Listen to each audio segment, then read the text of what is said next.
So the New York Times hypervigilance weekend continues. So I showed you this. Here's a picture of Sieg Heil.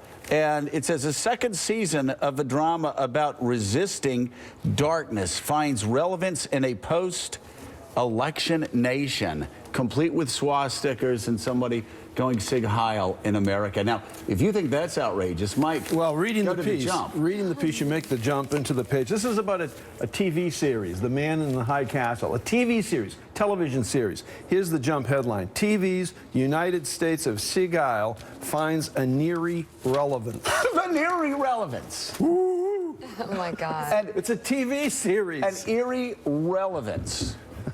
6 million Jews exterminated in Nazi Germany.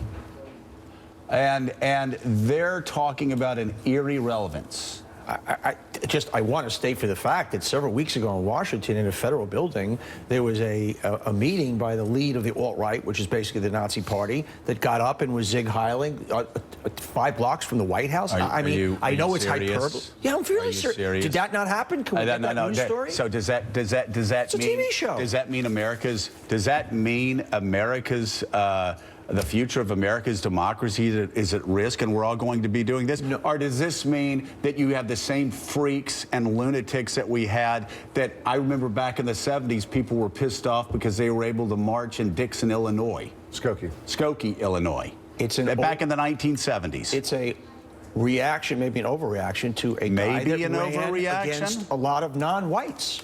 Against Islams, against Mexicans. Guys, we just can't normalize that. I buy all that. I'm not trying to be an idiot. Come on, I know. I got that. I got that. That's the line. And I don't disagree with you. But you really have to pump the brakes when you're equating the election of Donald Trump to the President of the United States, to the Holocaust, to the rise of obviously not. And as a Jew, that's an insult to me. My point, I'm trying to explain what drives. Let me explain to you, though. This happens every time a major Republican comes on the scene. In 1964, Barry Goldwater was accused of, quote, Hitlerism by none other than Martin Luther King. 4 years later, in 1968, Hubert Humphrey, at the close of the campaign, said, keeping Richard Nixon out of the White House in 1968 is every bit as critical to civilization as the British people keeping Nazis out of London in 1940. In 1972, George McGovern said that Richard Nixon's foreign policy was the most evil since Adolf Hitler roamed the earth.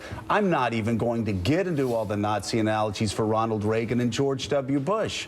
Like, seriously, when does this tired? I mean, should we not have a rule? When did McGovern say that? Throughout the entire 1972 campaign, you were stoned.